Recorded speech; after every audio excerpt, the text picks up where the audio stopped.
Hello students, तो कैसे हैं आप लोग। मैं आपका विवेक रंजन एसएसटी का एजुकेटर फिर से स्वागत करता हूं लाइव स्मिथ के इस शानदार प्लेटफॉर्म पे जो कि चाणक्य क्लासेस के द्वारा पावर्ड है। तो जैसा कि आप सभी जानते हैं, हम लोग क्लास 8 का सेशन स्टार्ट किए हुए हैं, जिसमें हम लोग हिस्ट्री सेक्शन के अपने पहले चैप्टर की शुरुआत किए हुए हैं, जो कि है हमारा how when and where, first chapter of your history section. इस चैप्टर की शुरुआत हमने पिछले वीडियो लेक्चर में की हुई थी, जिसमें हमने कुछ इंपॉर्टेंट एस्पेक्ट्स की बातें करी, और ये वाला हमारा इस चैप्टर का सेकंड वीडियो लेक्चर होगा, जिसमें हम लोग अपनी आगे की बातें करेंगे। पिछले क्लास में जहां तक की बातें हमने कर ली थी उसको मैं जस्ट एक बार रिकॉल कर देता हूं। उसमें हमने पढ़ा था कि हिस्ट्री क्या है। ठीक, हिस्ट्री को डेट्स के रूप में व्यक्त करना कहां तक उचित है, और अगर हम हिस्ट्री को डेट्स के रूप में एक्सप्रेस कर रहे हैं, इवेंट्स को डिफरेंट डेट्स के वाइज सजा रहे हैं, तो उसमें कौन सी डेट्स शामिल होने चाहिए, यह भी बात हमने की हुई थी। उसके बाद हमने अपने हिस्ट्री को पीरियोडाइज करना सीखा था कि कैसे हम लोगों ने अपने हिस्ट्री को, इंडियन हिस्ट्री को एंशिएंट, मेडाइवल और मॉडर्न पीरियड में पीरियोडाइज किया हुआ है। उसमें हमने जेम्स मिल की भी बातें की हुई थी। तो अब अभी हम अपने सेकेंड वीडियो लेक्चर में आगे की बात करेंगे, ठीक है। और स्टार्ट करने से पहले दो चार लाइनें आपके लिए, ठीक। मेरी ये कोशिश रहती है कि मैं अपने बातों से, अपने स्किल से आपको मोटिवेट करता रहूं, ताकि आपका फोकस पढ़ाई पे बना रहे, आप पढ़ाई पे ध्यान देते रहे, ठीक है। तो कहते हैं दोस्त कि रास्ते मत बदलो, रास्ते मत बदलो, नए रास्ते बनाओ, ठीक है। रास्ते मत बदलो, नए रास्ते बनाओ, और मुश्किलें चाहे जितनी भी आए उनसे लड़ो और हमेशा आगे बढ़ते जाओ, ठीक है। कहने का ये मतलब है कि आप अभी इस एज में है कि आपका फोकस आपकी पढ़ाई पे होना चाहिए। तमाम तरह के प्रॉब्लम्स आएंगे, कभी मन करेगा नहीं यार नहीं पढ़ते हैं, बोरिंग लग रहा है, मजा नहीं आ रहा है, थोड़ा फोन देख लेते हैं, थोड़ा गेम खेल लेते हैं, थोड़ा सा इंस्टाग्राम का रील देख लेते हैं। तो ये सब चीजें आपको भटकाएंगी, नहीं भटकना है। आपको तुरंत से इन मुश्किलों को साइड करके, इन प्रॉब्लम्स को साइड करिए, क्योंकि ये प्रॉब्लम्स हैं। आई एम यूजिंग मुश्किल word for them because they will divert you from your studies. तो इनसे दूर रहिए और आप फिर से अपना फोकस बनाइए। फोन उठाइए तो बस वीडियो देखने के लिए उठाइए कि हाँ चलो विवेक सर का वीडियो आया होगा, देखते हैं, मजा आएगा। आई बात समझ में? तो इस तरह से आप अपने लिए नए रास्ते बनाते जाओ और जिंदगी की मुश्किलों से लड़ते जाओ, ठीक। इतना सक्सेस मिलेगा कि आप तारीफ करोगे अपनी भी, आप भी तारीफ करोगे खुद की, और जो लोग आपको देखेंगे, आपके आसपास होंगे, वो भी आपकी तारीफ करेंगे। तो चलिए इन्हीं शब्दों के साथ हम लोग अपना अभी का ये अपना वीडियो लेक्चर स्टार्ट करते हैं, ठीक है, जिसमें हमारा नया टॉपिक आ रहा है। यहीं तक हम लोग आकर के फर्स्ट वीडियो लेक्चर में रुके हुए थे। हमारा नया टॉपिक है व्हाट इज कॉलोनियल। ये हमारा टर्म है कॉलोनियल टर्म को हम लोग पहले डिफाइन करेंगे और फिर इसके डिफरेंट एस्पेक्ट्स को समझेंगे। यानी हमारा टॉपिक शुरू होता है व्हाट इज कॉलोनियल, ठीक। हम लोग, आप ये जो बुक पढ़ रहे हो, हिस्ट्री की ये जो बुक पढ़ रहे हो आप अपने क्लास 8 की, इस बुक में आप देखोगे क्या कि कैसे अंग्रेज हमारे देश में आते हैं और आने के बाद धीरे धीरे हमारे देश के अलग अलग हिस्सों को अपने साम्राज्य में मिलाते हैं, यानी कनकर करते हैं, ठीक। और धीरे धीरे वो अपना रूल एस्टैब्लिश कर लेते हैं, ठीक। उसके बाद वो अपने हमारे यहाँ के लोकल नवाब्स को सब्जेक्ट कर लेते हैं, उनको अपने गिरफ्त में कर लेते हैं, उनके ऊपर अपना डोमिनेशन एस्टैब्लिश कर लेते हैं। ना केवल नवाब्स बल्कि जो लोकल राजा लोग थे उन लोगों को भी धीरे धीरे अपने डोमिनेशन में ले लेते हैं, और फिर उनका रूल जो है वो हमारे देश में एस्टैब्लिश हो जाता है। आपको पता होगा कि अंग्रेज जब सबसे पहले हमारे यहाँ आए तो ट्रेडर्स बन के आए थे, व्यापारी बन के आए थे, जैसे उन सारी कंपनीज के नक्शा कदम पे जो अंग्रेजों से पहले आ चुकी थी। नहीं, जैसे पुर्तगीज आ चुके थे, डच आ चुके थे, उसके बाद अंग्रेज आए। क्या पर्पस सोच के कि हम भी चलते हैं, अगर ये यूरोपियन कंपनीज भारत में जाके व्यापार कर सकती है, देन हम लोग क्यों नहीं, हम लोग भी कर सकते हैं। तो उस पर्पस से वो आए, लेकिन जब वो यहाँ पे आए, धीरे धीरे अपना एस्टेब्लिशमेंट शुरू किया अपने ट्रेडिंग का, तो उन्होंने देखा कि अरे यहाँ के लोग तो आपस में लड़ते भिड़ते रहते हैं, ये एक दूसरे से लॉयल नहीं है, ये आपस में बटे हुए हैं, और इनका ये फायदा उठा के हम आराम से इनको अपना गुलाम बना सकते हैं। तो ये सोचने के बाद उन्होंने हमारे यहां अपना इंपायर बिल्डअप करना शुरू कर दिया, हमारे अलग अलग जो रियासतें थी उनको कनकर करना शुरू कर दिया। उसके बाद उन्होंने लोकल नवाब राजा जितने भी लोग थे उनके ऊपर अपना डोमिनेशन शुरू कर दिया। आई बात समझ में? और इस तरह से हमारे यहां शुरू हुआ अंग्रेजों का साम्राज्य विस्तार। तो इसी में हम लोग देखेंगे कि कैसे, आप देखोगे कि उन्होंने कैसे अपने कंट्रोल स्टैब्लिश किए, किस पे, हमारी इकोनॉमी पे, हमारी सोसाइटी पे, ठीक, अपना कंट्रोल स्टैब्लिश किया हमारी इकोनॉमी पे, अलग अलग तरह के रेवेन्यू लगाए, ठीक, अलग अलग तरह के लगान वसूलना उन्होंने शुरू किया ताकि वो अपनी जरूरतों को, अपने खर्चों को पूरा कर सकें, ठीक। हमारे यहाँ की चीजों को उन्होंने, ठीक है, बहुत कम प्राइसेज पे खरीदा, ठीक। उसके बाद हमारे जो क्रॉप्स थे जिनको हमने प्रोड्यूस किया हुआ था उनको काफी कम दामों पे खरीदा, ठीक। उसके बाद इन क्रॉप्स को उन लोगों ने एक्सपोर्ट करने का काम किया हमारे यहां से, ठीक है। और उसके बाद हम लोग यही सब चीजें इसमें देखेंगे कि कैसे उन्होंने हमारे सबसे पहले इकोनॉमी, सोसाइटी को पे अपना कंट्रोल स्टैब्लिश किया, अपने खर्चों को जुटाने के लिए अलग अलग इलाकों में जाकर के किसानों पे उन्होंने टैक्स इंपोर्ट करना शुरू किया, इंपोज करना शुरू किया, सॉरी। उसके बाद जो हमारे क्रॉप्स उगाए जाते थे किसानों के द्वारा, उन चीजों को और हमारे यहाँ की जो बनाई गई चीजें थी उनको छोटे कम प्राइस पे खरीद करके अपने यहाँ ले जाते थे, उस पे प्रोसेस करके और उससे फिनिश प्रोडक्ट्स बनाते थे और फिर उन्हीं चीजों को लाके हमारे यहाँ महंगे दामों में बेचते थे। तो इस तरह से उनका इकोनॉमिक फायदा होना शुरू हुआ। अब इस चैप्टर में, सॉरी इस क्लास में आप देखोगे कि इन सब अंग्रेजों की एक्टिविटीज का क्या कंसीक्वेंस निकला, क्या परिणाम हुए, वे सारी बातें हम लोग इस क्लास में पढ़ेंगे, ठीक। यानी कहने का मतलब है कि अब हमारे सामने एक सवाल आता है कि ये टर्म क्या है, कोलोनियलिज्म क्या होता है, कोलोनियलिज्म क्या होता है, ये समझेंगे। तो इसका अगर मैं सटीक डेफिनेशन आपको बताऊं तो मैं कह सकता हूं कि the process in which a more powerful country, the system in which a more powerful country dominates upon the less powerful country is known as colonialism। उसको क्या कहते हैं? कोलोनियलिज्म कहते हैं, यानी उपनिवेशवाद कहते हैं।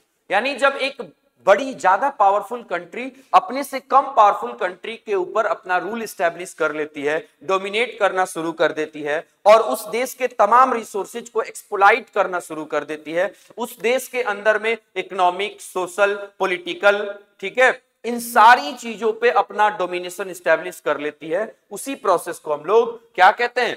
कोलोनियलिज्म कहते हैं, ठीक। इस प्रोसेस के अंदर में जो दो देश होते हैं, मान लीजिए एक देश ए हो गया और एक देश बी हो गया, A is more powerful country and B is less powerful country, तो इस कंट्री को हम लोग इंपेरियल कंट्री कहते हैं।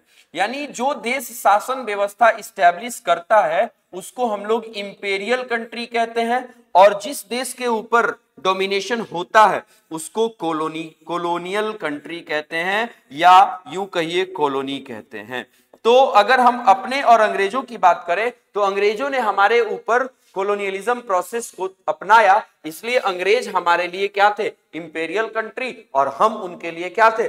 Colonial country. तो यहां इस लाइन में भी वो डेफिनेशन लिखा हुआ है कि when the subjugation of one country by another leads to these kinds of political, economic, social and cultural change, we refer to the process of colonialism, colonisation. उसको क्या कहते हैं? कोलोनाइजेशन कहते हैं। यानी कहने का मतलब कि जब एक ऐसा प्रोसेस जिसमें एक देश दूसरे देश के सोशल, इकोनॉमिक और कल्चरल मैटर्स में इंटरफेयर करता है और उसकी सारी चीजों को, सारे एस्पेक्ट्स को बदल करके रख देता है, तो ऐसे देश को या फिर ऐसे सिस्टम को कोलोनाइजेशन कहते हैं। और ये पूरा का पूरा प्रोसेस जो है वो कोलोनियलिज्म कहलाता है, जिसमें इंपेरियल और कोलोनियल कंट्रीज होती हैं। ज्यादा पावरफुल वाली इंपेरियल, और जिस देश पे के ऊपर शासन होता है, जिसके ऊपर उनके रिसोर्सेज का एक्सप्लॉयटेशन होता है, उस देश को कॉलोनियल कंट्री कहते हैं। तो अंग्रेजों ने भी ठीक इसी तरह से काम किया। वो आए, उन्होंने हमारे अलग अलग मैटर्स में इंटरफेयर करना शुरू किया, अपनी चीजों को थोपना शुरू किया, जिसके चलते हम धीरे धीरे उन पे कमजोर पड़ते गए और हमारी सारी चीजें उनके कंट्रोल में आती गई, हमारे ऊपर उनका डोमिनेशन होता गया और हम न चाहते हुए भी बहुत जल्द ही अंग्रेजों के कॉलोनी बन गए। ठीक, ये था हमारा कॉलोनियल टर्म।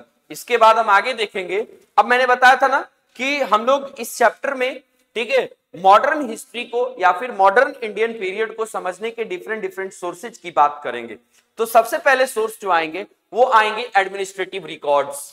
ठीक है, यानी एडमिनिस्ट्रेशन जो होता है, एडमिनिस्ट्रेशन का मतलब क्या होता है कि जब एक पावरफुल ऑर्गेनाइजेशन किसी जगह की विधि व्यवस्था को देखता है, उसको अच्छे तरीके से प्रोपेगेट करने में, रन और मैनेज करने में मदद करता है, उसी को एडमिनिस्ट्रेशन कहते हैं। जैसे एग्जांपल के तौर पे आप अपने लोकल लेवल पे रहते हो तो आपके यहाँ के जो डीएम, एसपी, ठीक, अलग अलग पुलिस के अधिकारी, ये सारे लोग जो होते हैं वो एडमिनिस्ट्रेशन का हिस्सा होते हैं। क्यों? क्योंकि वो आपकी सोसाइटी को स्मूथली चलाने में अपनी अहम भूमिका निभाते हैं।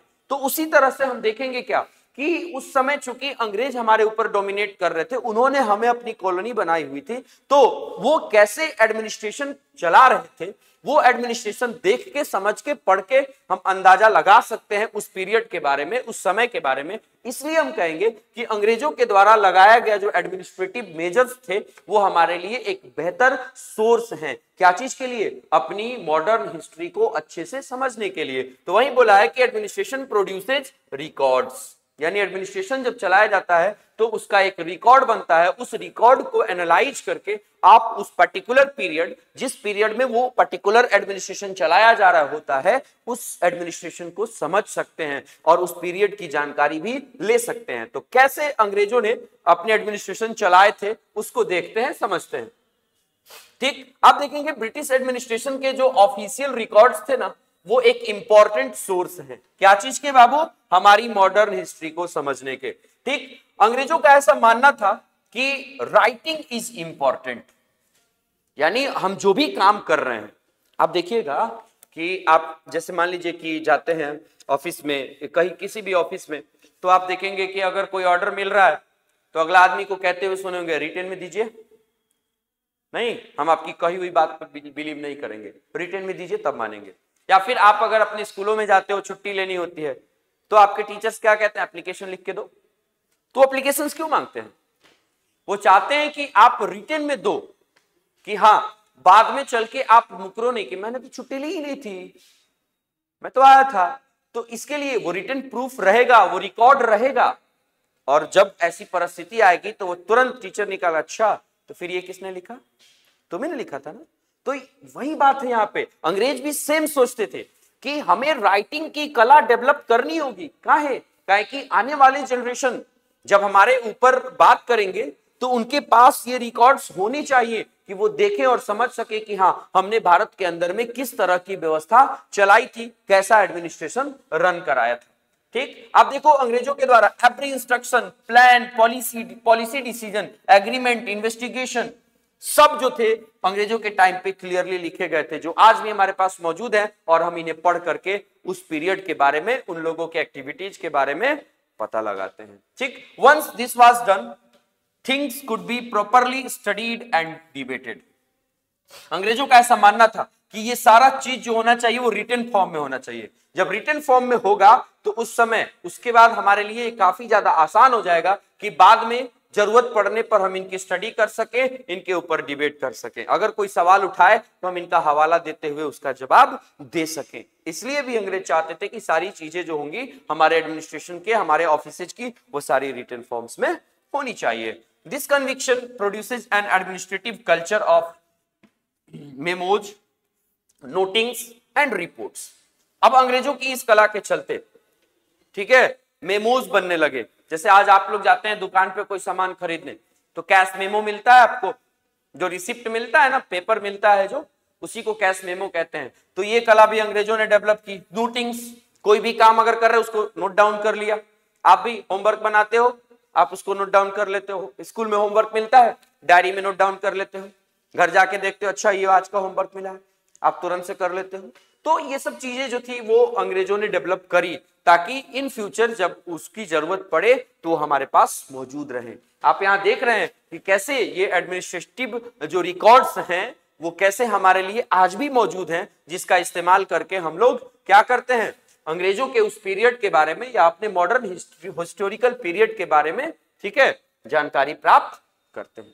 ठीक, आई बात समझ में। अब देखेंगे कि अंग्रेजों को ऐसा भी लगता था कि जितने भी इंपॉर्टेंट डॉक्यूमेंट्स हैं और लेटर्स हैं उनको केयरफुली प्रिजर्व किया जाए ताकि इन फ्यूचर जब उसकी जरूरत पड़े तो हम उसे तुरंत से देखें, समझें और लोगों को भी बता सकें कि ये लेटर्स, ये डॉक्यूमेंट्स क्या कह रहे थे उस टाइम पे भी और अभी भी उनका क्या इंपॉर्टेंस है। यानी फ्यूचर की जरूरत को समझते हुए अंग्रेज इन सब चीजों को केयरफुली प्रिजर्व करना चाहते थे। दे सेट अप रिकॉर्ड रूम्स। उन्होंने क्या किया, रिकॉर्ड रूम्स बनाए, हर डिपार्टमेंट का अपना एक रिकॉर्ड रूम बना, ठीक है, ताकि मतलब ये रिकॉर्ड रूम्स जो बनते थे वो एडमिनिस्ट्रेटिव इंस्टीट्यूशंस के बगल में ही बनाए जाते थे ताकि इन रूम्स के अंदर में उस पर्टिकुलर डिपार्टमेंट का जो भी एडमिनिस्ट्रेटिव रिकॉर्ड है उसको लाके इसके अंदर रखा जाएगा और जब जरूरत पड़ेगी तो उसमें से जाके निकाला जाएगा। हर फाइल वो लोग प्रिजर्व, आज भी आप देखोगे कि जितने भी गवर्नमेंट ऑफिसेज होते हैं उनका एक रिकॉर्ड रूम होता है। आप अपने स्कूल में भी देख सकते हो, एक रिकॉर्ड रूम होता है जिसमें आपके हर पेपर्स को संभाल के रखा जाता है।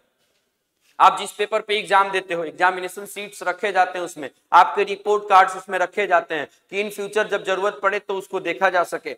मान लीजिए आपका अटेंडेंस रजिस्टर भी उसके अंदर में रखा जाता है ताकि बाद में जरूरत पड़े कि अगर पता करना हो कि किसी दिन आप स्कूल आए थे नहीं आए थे, इस बात की जानकारी लेनी हो तो उसको देख के पलट के देखा जा सके। ठीक यही सोच के साथ उन लोगों ने भी अपने एडमिनिस्ट्रेटिव ऑफिसेज के बगल में एक रिकॉर्ड रूम बनवाया ताकि वहां पे वो लोग इन सब चीजों को प्रिजर्व कर सके। कोई भी ऑफिस ले लीजिए, तहसीलदार का ऑफिस ले लीजिए, कलेक्ट्रेट ले लीजिए, कमिश्नर ऑफिस ले लीजिए, हर ऑफिस का अपना अपना एक, ठीक है, प्रोविंशियल कलेक्ट्रेट ले लीजिए, लॉ कोर्ट ले लीजिए, हर ऑफिसेज का अपना एक रिकॉर्ड रूम हुआ करता था जिसके अंदर में हर डिपार्टमेंट का रिकॉर्ड रखा जाता था। देखिए यहाँ पे एक रिकॉर्ड रूम की ये फोटो दिखाई गई है जिसमें ये सारे फाइल्स संजो करके रखे गए हैं। ये ऑफिसेज को दिखा रहा है, एक ऑफिस को दिखा रहा है जो ब्रिटिश इंडियन ऑफिस है, ठीक है, यानी ऑफिस के अंदर ही एक रूम होता था जो रिकॉर्ड रूम के रूप में माना जाता था। इसमें इस ऑफिस से रिलेटेड सारे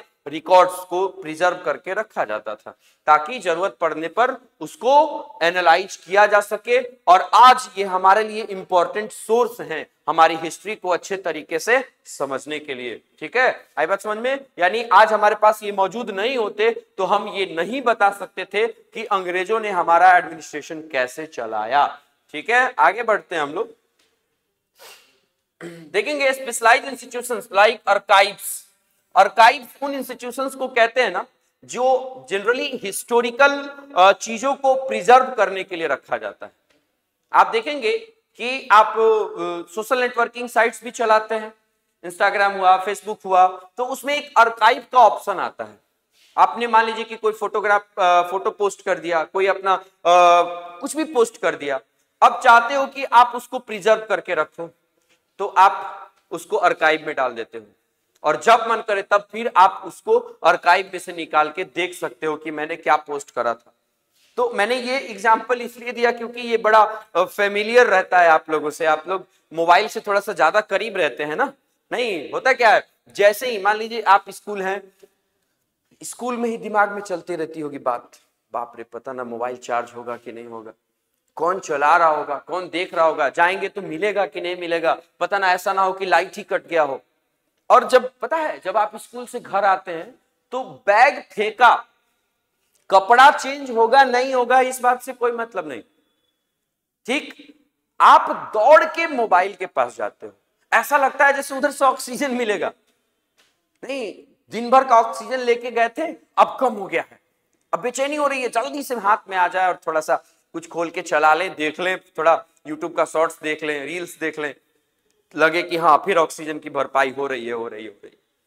तो इतने करीब इसलिए एग्जाम्पल्स भी मेरे उसी तरह के रहते हैं कि थोड़ा लाइव रहें और आपको समझनी आसान हो। तो देखते हो ना उसमें आर्काइव्स होता है, तो उसी तरह हर इंस्टीट्यूशन में इन लोगों ने आर्काइव्स बनवाए कि जितने इंपॉर्टेंट डॉक्यूमेंट्स होंगे उनको हम आर्काइव्स में रखेंगे और जब जरूरत पड़ेगी फिर उन्हें निकाल करके देखे जाएंगे। और संजोग से आज ये आर्काइव्स जो हैं हमारे लिए बेजोड़ सोर्स का काम करते हैं। इनमें वो सारी डॉक्यूमेंट्स मौजूद हैं, ठीक है, ताकि उन रिकॉर्ड्स को पढ़ करके हम लोग उस पीरियड की जानकारी प्राप्त करते हैं। Letters and memos that move from one branch of the administration to another in the early years of the 19th century can still be read in the archives।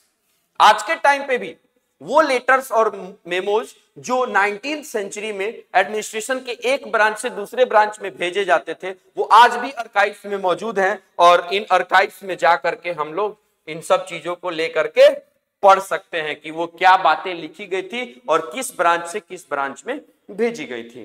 ठीक, आज आपको अलग अलग म्यूजियम्स देखने को मिलेंगे जहां पे हिस्टोरिकल आर्काइव्स बनाए गए हैं और उनमें उस समय की चीजों को प्रिजर्व करके रखा गया है और उन सब चीजों को पढ़ के आज हम अंग्रेजों के उस पीरियड के बारे में अच्छे तरीके से जानकारी प्राप्त कर लेते हैं। तो ये आपको लगता है ना कि कितने जबरदस्त सोर्सेज हैं ये हमारे लिए मॉडर्न हिस्ट्री को समझने के लिए। अब आप देखेंगे कि early years of the 19th century these documents were carefully copied out and beautifully written by calligraphist।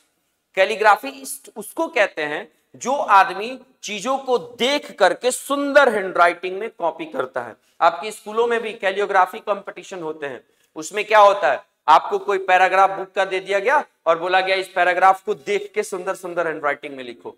तो इसी कला को कैलीग्राफी कहते हैं और जो करता है उसको कैलीग्राफिस्ट कहते हैं। तो कैलीग्राफिस्ट लोग जो होते थे वो डॉक्यूमेंट्स को सुंदर से एकदम कॉपी करते थे, माने देख के लिख देते थे ताकि पेपर अगर पुराना हो गया तो फिर नए पेपर पे लिखा जाएगा, फिर वो पुराना हुआ नए पेपर पे लिखा जाएगा कि हाँ ये लंबे समय तक चल सके। ठीक, आई बात समझ में।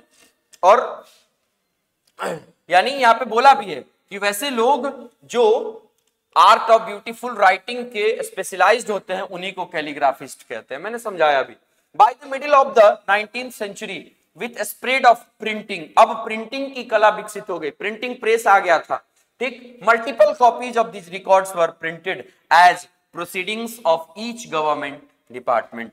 हर गवर्नमेंट डिपार्टमेंट का अपना एक प्रिंटिंग रूम हुआ करता था। उस प्रिंटिंग रूम में प्रिंटर्स होते थे जो इन सारे डॉक्यूमेंट्स को कि ढेर सारी कॉपियां एक ही बार में प्रिंट कर देते थे।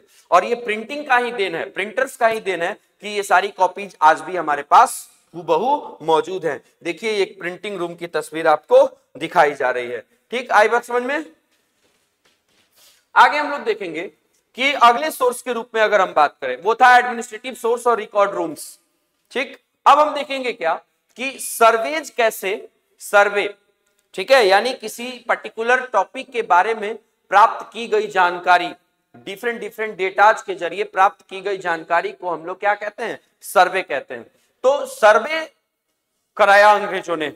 इन सर्वे रिपोर्ट्स ने भी हमारे लिए काम आसान कर दिया है कि हम इन सब चीजों को देख करके पढ़ के समझ के और उस पीरियड की जानकारी आराम से ले लेते हैं। तो सर्वे ने क्या किया ये देखेंगे। The practice of surveying also became common under the colonial administration. यानी अंग्रेजों के एडमिनिस्ट्रेशन के अंदर में सर्वे जो था वो एक जबरदस्त इंपैक्ट पैदा करता है जिसको देख करके समझ करके हम लोग आज उस पीरियड की जानकारी प्राप्त करते हैं।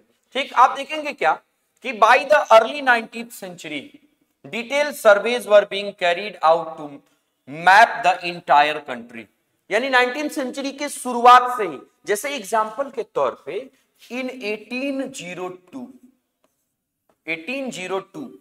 भारत के अंदर में पहला, ठीक है, पहला सर्वे किया गया, ठीक है, विलियम लैम्पमैन के द्वारा। ठीक है, ये पहला सर्वे हुआ और ये सर्वे जो था ना वो मैथमेटिकल सर्वे था, यूं कहिए कि ट्रिग्नोमेट्रिकल सर्वे था जिसके आधार पर हमें डिफरेंट जानकारियां अंग्रेजों ने देने की काम की थी। तो वहीं बोला है कि 1802 यानी अर्ली 19th सेंचुरी से ही सर्वे की प्रक्रिया अंग्रेजों ने शुरू कर दी थी और वो सर्वे के आधार पर ठीक है, डिफरेंट डिफरेंट चीजों की जानकारियां इकट्ठा करते थे और उसको प्रिजर्व करने का काम करते थे। ताकि उनके पीछे उनका क्या लॉजिक था, उनका लॉजिक ये था कि वो भारत को अच्छे तरीके से जानना चाहते थे, इसके हर भूभाग की जानकारी उन्हें होनी चाहिए थी, ठीक है, ताकि वो हमारे यहाँ के एडमिनिस्ट्रेशन को अच्छे तरीके से चला सके और हमारे यहाँ किस पार्ट में कौन सा रिसोर्स मौजूद है इसका एक्सेस उन लोगों को इजीली मिल जाए। That's why they practised surveying our country. ठीक, आई बात समझ में। उसके बाद in the villages revenue surveys, गांव में वो लोग क्या करते थे, रेवेन्यू सर्वे किया करते थे, ठीक है, आई बात समझ में। ताकि ये रेवेन्यू सर्वे इसलिए किया जाता था ताकि पता चल सके कि किस गांव से कितना सर्वे हमें मिल रहा है। आगे बात समझ में। अब देखेंगे the effort was to know the topography, the soil quality, the flora fauna, local histories and the cropping pattern.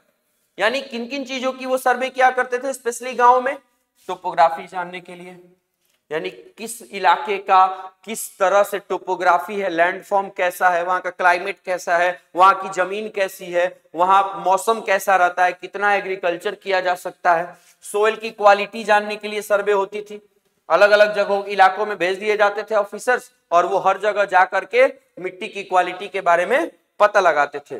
ठीक, ये जितने भी फैक्ट्स होते थे वो उस रीजन के एडमिनिस्ट्रेशन को अच्छे तरीके से चलाने के लिए स्टडी किए जाते थे।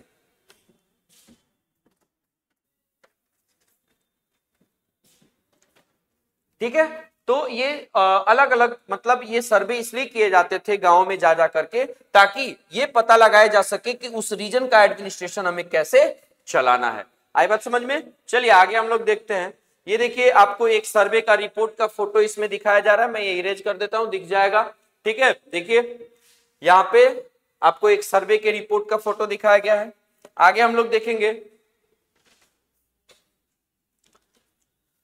19th सेंचुरी के एंड आते आते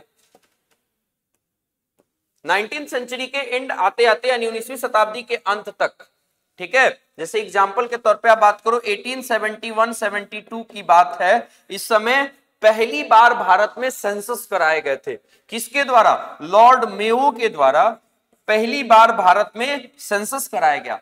और ये सेंसस जो था ना वो एक टाइम पे पूरे देश का सेंसस नहीं था, अलग अलग जगहों पे बांट बांट करके सर्वे कराया गया ताकि पता चल सके कि किस इलाके में कितने लोग हैं, उनकी कास्ट क्या है, उनका रिलीजन क्या है। तो सर्वे कराना भी सेंसस कराना भी, सेंसस का मतलब क्या होता है, जब एक पर्टिकुलर इलाके में लोगों की संख्या जानने के लिए जो सर्वे कराया जाता है उसी को सेंसस कहते हैं। तो सेंसस ऑपरेशंस कराए जाने लगे 19th सेंचुरी के एंड तक, ठीक, और इसका पैटर्न बनाया गया कि हर 10 साल के बाद सेंसस कराया जाएगा। उसी समय से भारत में यानी यहां से 71-72 से ये प्रक्रिया शुरू हुई, ठीक है, और अभी तक ये प्रक्रिया चली आ रही है कि भारत में हर 10 साल पे सर्वे कराया जाता है। ठीक, यानी ये सर्वे इसलिए कराया जाता था ताकि लोगों की संख्या हर जगह पे, हर प्रोविंस में कितने लोग रह रहे हैं उनकी संख्या पता लगाई जा सके, उनके कास्ट को नोट किया जा सके, रिलीजन को नोट किया जा सके और उनके ऑक्यूपेशन के बारे में जाना जा सके ताकि उनके ऊपर शासन व्यवस्था को इंप्लीमेंट करना आसान हो जाए। दैट्स व्हाई ये सेंसस की प्रक्रिया लॉर्ड मेयो ने 1871-72 में शुरू की थी। सबसे पहला सेंसस भारत में इसी समय में हुआ था। ये एक एक्स्ट्रा फैक्ट है जिसको आप याद रखेंगे। There were many other surveys, जैसे बोटनिकल सर्वे कराया जाता था, जियोलॉजिकल सर्वे कराया जाता था, ठीक, archaeological survey, anthropological survey, forest survey. देखिए ये अलग अलग सर्वेज की यहाँ पे फोटोग्राफ्स आपको दिखाए जा रहे हैं। ठीक है, आई बात समझ में। तो अलग अलग तरह के सर्वे किए जाते थे ताकि भारत के हर एस्पेक्ट्स की जानकारी ली जा सके और यहाँ के शासन व्यवस्था को आसानी से चलाया जा सके। और फॉर्चुनेटली या यूं कहिए लकीली ये चीजें आज हमारे पास मौजूद हैं, ये रिपोर्ट्स हमारे पास मौजूद हैं जिनको देख करके हम अंदाजा लगाते हैं कि अंग्रेज किस तरह से इन सब चीजों को प्रैक्टिस करते थे और कैसे हमारा उस पीरियड का लोगों का जीवन था। मैंने शुरू में इस चैप्टर के बताया था कि पास्ट इवेंट के हर पहलुओं को जानना ही हिस्ट्री है। नहीं तो उस समय यानी मॉडर्न हिस्ट्री की अगर हम बात करें तो ये सब चीजें इंपॉर्टेंट सोर्स हैं मैंने आपको बताया ना कि क्लास 6 में जब आप एंशिएंट हिस्ट्री पढ़ रहे थे तो उसके भी सोर्सेज के बारे में आपने पढ़ा था। मेडाइवल हिस्ट्री की बात जब हम लोग कर रहे थे क्लास 7 में तो उसमें भी सोर्सेज थे। उसके सोर्सेज क्या थे?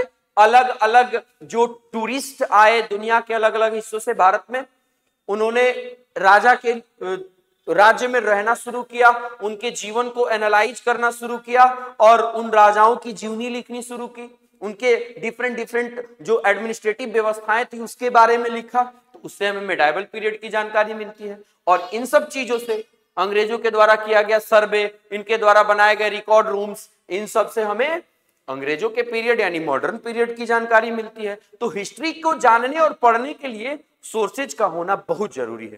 ठीक, तो ये सर्वे जो है वो इंपॉर्टेंट सोर्स के रूप में काम करते हैं। अब ऑफिशियल रिकॉर्ड्स के बारे में बात करते हैं कि ऑफिशियल रिकॉर्ड्स क्या बताते हैं। तो official record tell us what the officials thought. जो अधिकारी लोग थे वो क्या सोचते थे, उनका इंटरेस्ट क्या था, वो किन चीजों में इंटरेस्ट लेते थे और वो अपने लिए वो क्या प्रिजर्व करना चाहते थे।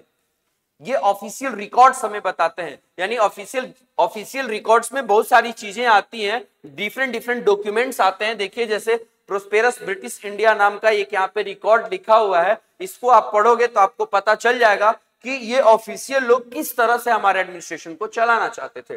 These records do not always help us to understand what other people in the country felt and what lay behind their actions। ठीक है, यानी ये रिकॉर्ड्स जनरली अंग्रेजों से ओरिएंटेड होते थे। अंग्रेज क्या सोचते थे, उनके ऑफिशियल्स क्या सोचते थे, कैसी उनकी एक्टिविटी होती थी, ये बात बताते हैं। लेकिन ये रिकॉर्ड्स जो है वो हमारे लोगों के डिफरेंट डिफरेंट पहलुओं को बताने में नाकाम हो जाते हैं। ठीक, we have diaries of people, account of pilgrims, यानी लोगों की डायरियां हमारे पास मौजूद है। जो उस समय के इतिहासकार लोग थे या लीडर्स थे, उन लोगों ने अपनी ऑटोबायोग्राफीज लिखी अपनी अपनी डायरियों में, जो मौजूद है हमारे पास। ठीक, जो पिलग्रिम्स आए, टूरिस्ट आए, उनके अकाउंट्स मौजूद हैं, ट्रेवलर्स के रिपोर्ट्स मौजूद हैं। ऑटोबायोग्राफी उसको कहते हैं जब कोई आदमी अपनी खुद की जीवनी लिखता है, वो हमारे पास मौजूद है। ठीक है, इन सब चीजों को, ठीक, पॉपुलर बुकलेट्स हो गए, इन सब चीजों को देख करके पढ़ करके उस पीरियड के बारे में हमें आसानी से जानकारी मिल जाती है। ठीक, अब उसके बाद जैसे जैसे प्रिंटिंग स्प्रेड हुआ, प्रिंटिंग की कला जैसे जैसे डेवलप होनी शुरू हुई, इन सब चीजों की कई सारी कॉपियां बननी शुरू हो गई। चाहे किसी की डायरी हो, चाहे किसी का बायोग्राफी हो, ऑटोबायोग्राफी हो, जो पिलग्रिम्स थे उनके रिपोर्ट्स हो, इनकी बहुत सारी कॉपीज बननी शुरू हो गई जो आज हमारे पास आसानी से मौजूद हैं। ठीक है, या फिर उस समय भी इन सब चीजों को पब्लिक में पहुंचाना आसान हो जाता था। जैसे आप देखोगे कि भगत सिंह जब असेंबली में बम फेंकने गए थे तो उन्होंने पर्ची बांटनी शुरू कर दी थी इनकलाब जिंदाबाद की, है कि नहीं? तो ये सब चीजें कैसे संभव हो पाती थी? क्योंकि अब प्रिंटिंग प्रेस आ गया था और ये सब चीजें ना केवल उस समय बल्कि अभी भी हमारे पास मौजूद है और हम इन सब चीजों को देख के, पढ़ के और उस समय के बारे में पता लगाते हैं। आई बात समझ में? देखेंगे, leaders and reformers wrote to spread their ideas, poets and novelist wrote to express their feelings.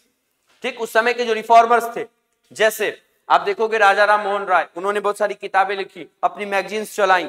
ठीक है, उसके बाद महात्मा गांधी की बात करो, ठीक है, नवजीवन, यंग इंडिया, ये सब तमाम मैगजीन्स उन्होंने चलाई ताकि देश के लोगों में जागरूकता फैलाई जा सके, अवेयरनेस फैलाई जा सके और लोगों को एकजुट करके अंग्रेजों के खिलाफ क्या किया जा सके, यूनाइट किया जा सके और अपने आंदोलन को बढ़ावा दिया जा सके। ठीक, आई बात समझ में? ये जितनी की जितनी सोर्सेज हैं, ठीक है, however were produced by those who were literate. From these we will not be able to understand how history was experienced and lived by the tribals and the peasants, the workers in the mines or the poor on the streets. ठीक, ये जितने भी sources हमारे पास मौजूद हैं, चाहे वो magazines हो, चाहे वो न्यूज़पेपर्स हो, चाहे वो रिकॉर्ड्स हो, सर्वे रिपोर्ट्स हो, ऑफिशियल रिकॉर्ड्स हो, ये सब केवल लिटरेट लोगों के लिए मायने रखते थे क्योंकि जिसको पढ़ना आएगा वही मैगजीन पढ़ेगा। लेकिन अब जब हम भारत के मेन सोसाइटीज की बात करें जहां माइनर्स रहते थे, ट्राइबल्स रहते थे, गरीब लोग रहते थे गलियों में, उन लोगों की जब बात आती थी तो वो कहीं सुनाई बातें ही उन तक पहुंच पाती थी, उन लोगों को पढ़ने नहीं आता था।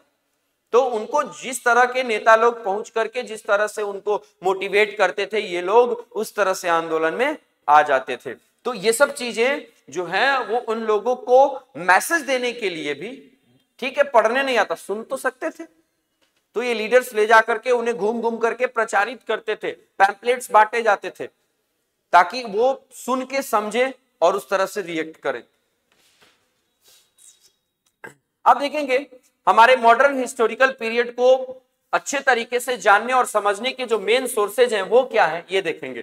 प्रिंटेड बुक्स, सबसे पहले जैसे ही प्रिंटिंग प्रेस का इन्वेंशन हो गया इस पीरियड में, a lot of books both in Indian and foreign languages are available which throw light on various aspects of the Indian life by going through these books।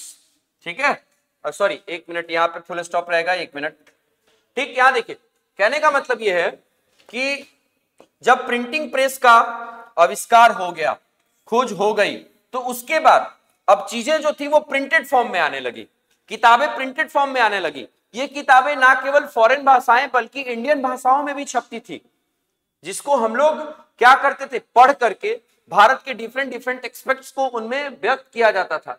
Bye going through these books, इन books को पढ़ के we can compare ourselves with other people and achieving more and more in different fields. ठीक है, यानी इन किताबों को पढ़ करके आज भी हम लोग, ठीक है, आसानी से उस समय में हो रही घटनाओं का अध्ययन कर सकते हैं और उस मॉडर्न पीरियड के इतिहास को अच्छे तरीके से समझ सकते हैं। देखिए यहां सुंदरलाल, पंडित सुंदरलाल की लिखी गई एक किताब the British rule in India का एक फोटो दिखाया गया है। ठीक है, आई बस समझ में। अब इस किताब को आप खरीद के पढ़ो तो आपको इसमें क्या मिलेगा, इस किताब, और इस किताब को अंग्रेजों ने बैन कर दिया था। इसमें इतनी भड़काऊ बात उन्होंने लिख दी, इतनी जबरदस्त तरीके से उन्होंने अंग्रेजी शासन व्यवस्था को क्रिटिसाइज कर दिया कि अंग्रेजों को इसे बैन करना पड़ा। तो अब ये अगर आज किताब होती तो क्या आप इसको पढ़ के उस समय के बारे में जानकारी नहीं प्राप्त कर सकते थे? बिल्कुल कर सकते थे। तो वही बात यहाँ पे की जा रही है कि प्रिंटेड बुक्स जो हैं वो हमारे लिए इंपॉर्टेंट सोर्सेज हैं जो हमें उस समय की पीरियड की जानकारी बहुत अच्छे तरीके से देते हैं। आगे है गवर्नमेंट डॉक्यूमेंट्स। देखिए इंडिया जो है एक वास्ट कंट्री है, ये बात हम लोग बहुत अच्छे से जानते हैं। इसलिए in different powers were ruling from there parts. इसलिए हमारे देश में अलग अलग हिस्सों में अलग अलग लोग शासन व्यवस्था कर रहे थे। आप देखो ना, अंग्रेजों का पीरियड को आप अगर एनालाइज करके देखोगे तो सेम टाइम पे आपको अलग अलग हिस्सों में अलग अलग रूलर्स मिल जाएंगे। जैसे एग्जांपल के तौर पे बंगाल में नवाब लोगों का शासन, अवध में नवाब लोगों का शासन, ठीक। सिंध इलाकों में जाओ वहां के आमिर लोगों का शासन, ठीक। पंजाब में जाओ वहां के सिख लोगों का शासन, ठीक। आप वेस्टर्न इंडिया में जाओ मराठाओं का शासन, ठीक ठीक। आप मैसूर में जाते हैं हैदर अली का और टीपू सुल्तान का शासन, ठीक है। यानी अलग अलग जगहों पे अलग अलग लोकल रूलर शासन कर रहे थे। लेकिन दूसरे टाइम पे आप ये भी देख सकते हो कि ये तो लोकल रूलर्स थे ही, उसके साथ साथ कुछ बाहर से भी आने वाले लोग जो थे वो छोटे छोटे हिस्सों को अपने कब्जे में लिए हुए थे।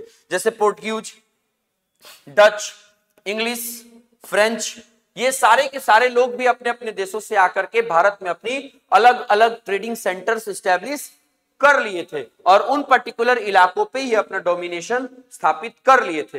ये जितने भी रूलर्स और पावर्स थे ये अपने डॉक्यूमेंट्स एक्सचेंज करने का काम करते थे और ये डॉक्यूमेंट्स जो इनके बीच ये कम्युनिकेशन का जरिया हुआ करता था वो आज भी हमारे पास मौजूद है और इनको पढ़ करके हम लोग अच्छे तरीके से इनके बारे में जानकारी प्राप्त कर सकते हैं। उस पीरियड की जानकारी हमें मिल सकती है। अगला हम लोग देखेंगे न्यूज़पेपर, मैगजीन्स एंड पैम्पलेट्स। उस समय प्रिंटिंग प्रेस तो आ चुका था तो न्यूज़पेपर को प्रिंट करना काफी ज्यादा आसान हो गया था। अंग्रेजी टाइम पीरियड में, कॉलोनियल टाइम पीरियड में जो डेली अफेयर्स होते थे उन अफेयर्स को इजिली इन न्यूज़पेपर्स के जरिए लोगों तक पहुंचाने का काम किया जाता था। तो जो लोग पढ़ लेते थे, ठीक है, वो आसानी से पढ़ के समझ जाते थे और जो नहीं पढ़ पाते थे उनको बोल के सुनाया जाता था। अब उन न्यूज़पेपर्स में से आज भी ये न्यूज़पेपर्स हमारे पास मौजूद हैं जिनको पढ़ के हम अंदाजा लगा सकते हैं कि कैसे उनका एडमिनिस्ट्रेशन चल रहा था, कैसे वो हमारे भारत को डोमिनेट करने का काम कर रहे थे। साथ ही साथ मैगजीन्स भी आपको मिलेंगी, तमाम नेताओं ने अपना अलग अलग मैगजीन्स दिया, ठीक है। आई बात समझ में? जैसे महात्मा गांधी की बात कर लो, यंग इंडिया उनका एक जबरदस्त मैगजीन था, है कि नहीं है, ठीक। तो हरिजन एक उनका मैगजीन था, ठीक है। तो कहने का क्या मतलब है कि मैगजीन्स जो थी उसमें भी उस समय की स्थितियों के बारे में हमारे नेता लोग लिखते थे, और ताकि उनका उद्देश्य होता था कि ये मैगजीन्स लोगों तक पहुंचे और लोग पढ़ करके नेशनल मूवमेंट से जुड़े। और वो मैगजीन्स आज भी प्रिजर्व करके रखे गए हैं जो हमें उस समय की याद दिलाते हैं।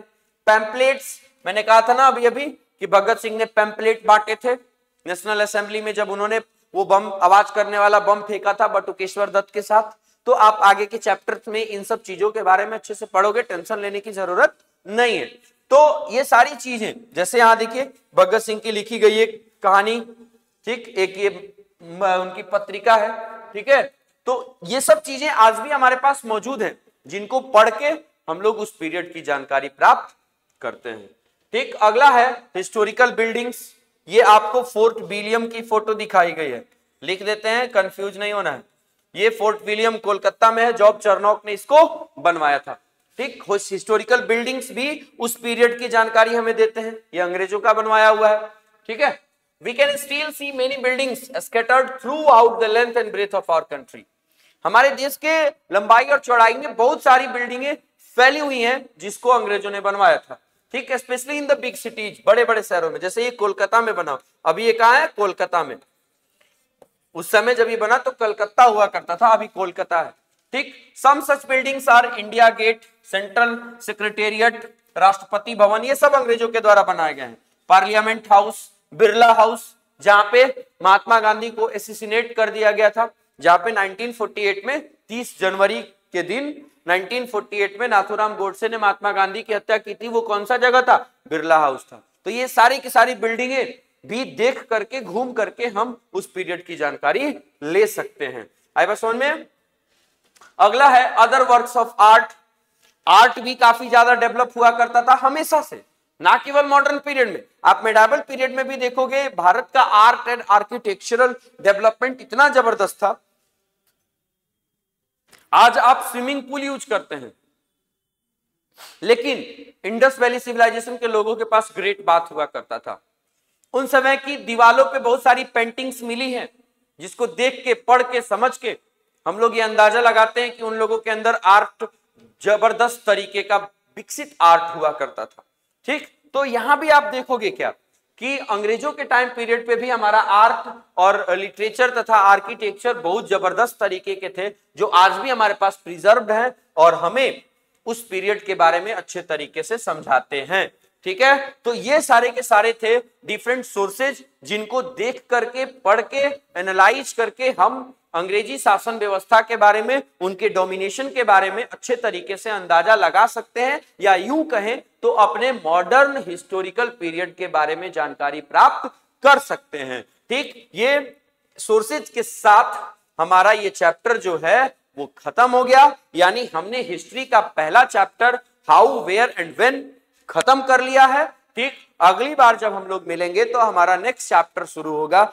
जो कि बड़ा ही इंटरेस्टिंग चैप्टर होगा, from trade to territory, second chapter of your class. उसमें बाबू हम लोग बहुत डिटेल से अंग्रेजों ने कैसे व्यापार से साम्राज्य तक का सफर तय किया, ये बहुत डिटेल से पढ़ेंगे। उनके द्वारा लड़ी गई हर लड़ाइयां, उनके द्वारा स्टैब्लिश किए गए हर सिस्टम के बारे में हम लोग देखेंगे, ठीक है। चलिए, उम्मीद करता हूं कि मेरे द्वारा ये बताया गया, ये पढ़ाया गया चैप्टर आपको पसंद आएगा, ठीक। जाते जाते एक छोटी सी बात मैं बता दूं कि अगर आप ये वीडियो यूट्यूब पे देख रहे हो तो आपको क्या करना है, लाइवस्मिथ ऐप को डाउनलोड करना है, ठीक। उस पे